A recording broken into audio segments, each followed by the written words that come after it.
Welcome back, everyone.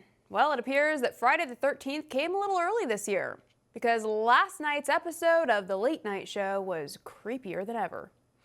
But I think that's what Stephen Colbert and his team were going for when they invited a special spooky guest on. If you're wondering who it was, I'll give you a hint.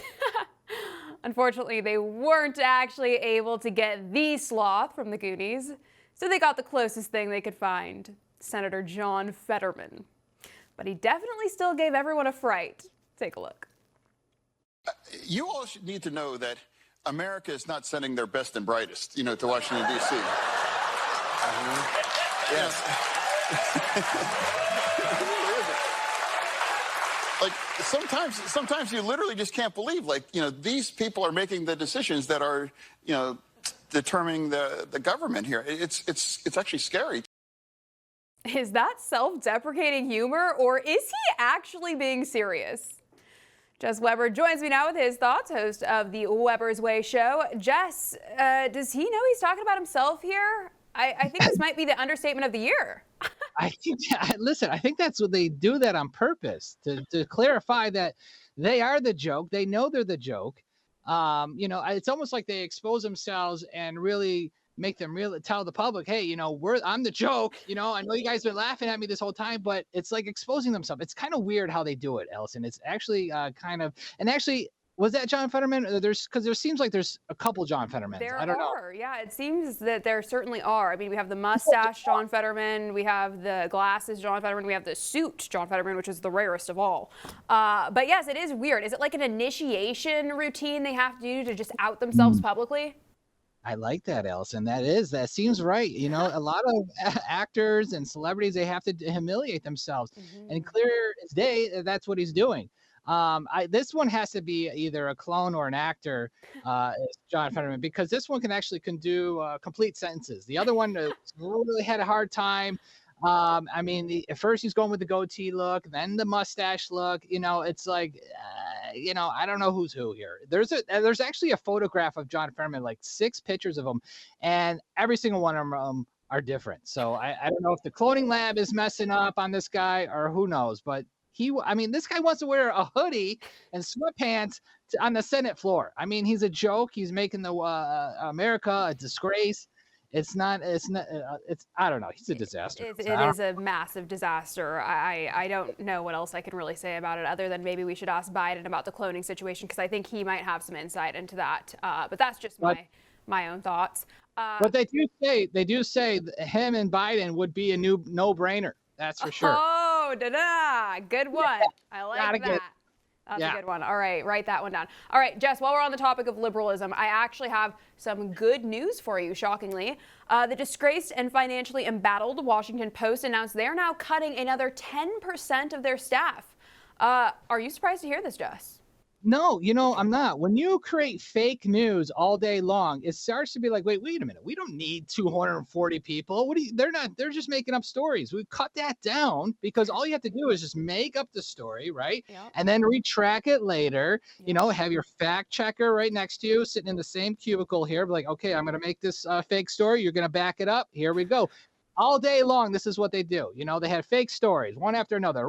The Russian collusion hoax, the hands up, don't shoot hoax. It's endless. Yeah. Okay, there's a massive list of how many fake stories they're doing.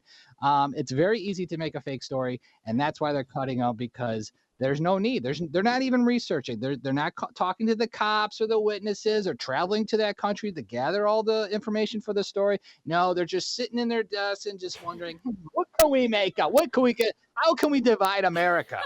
That's it. I'm convinced that's the only way these people are still employed, is by coming up with the most insane and ridiculous stories they can think of. It's all in their heads. It's all their imagination.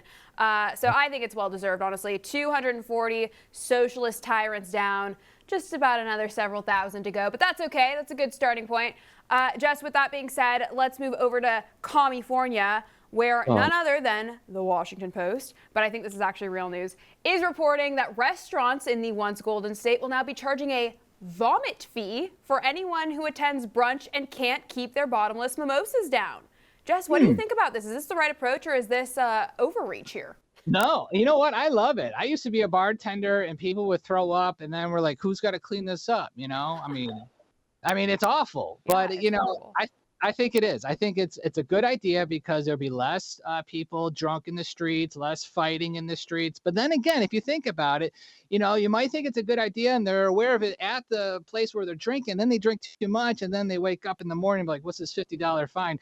I don't know. I don't know if it's gonna work. I think they'll forget once they get drunk. They're gonna completely forget what that $50 thing is, or if throwing up is gonna cause you to get a fine.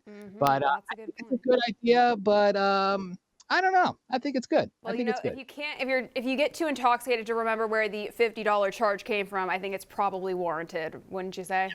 Yeah, I would think so. And nobody wants to clean up throw up anyways. And Yeah. besides, these restaurants don't really clean it up. They just smear it to the side, and it Ugh. just takes for the rest of the week.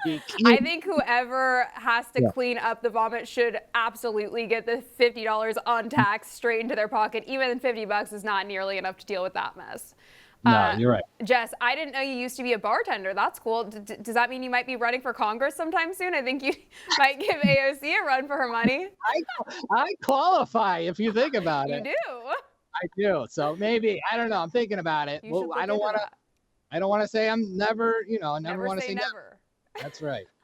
Well, I hope you do that. It would be a service to the American people. It would be a blessing to the American people to have you in Congress. Jess, all right, while we're on the topic of California and charging fees, I think California should start charging a fee to the women who think it's acceptable to roam the streets half naked. But no, because apparently that is okay now in Newsom's California.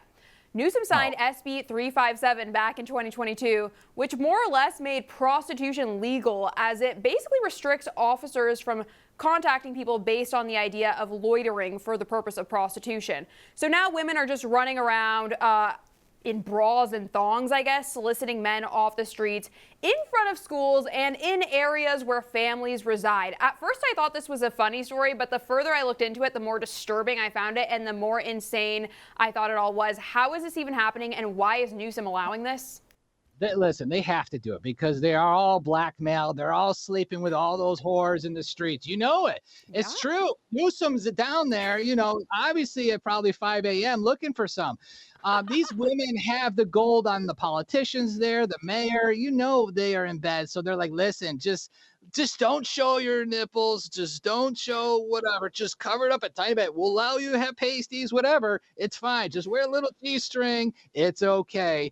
You guys will be able to work. And plus, these people need to work, right? Newsom's all about getting jobs in California. So this is really a give back to the, what is it, San Francisco, whatever the place is. Give back to the needy. Jess, I would agree with you, except for the fact that I'm not so certain that Newsom is actually going after women. I think he might have another sex in mind when he's doing his explicit activities. But we'll leave that there. Jess, we're all out of time for today. But thank you so much for joining us. We always appreciate it. You're the best. We'll see you next week.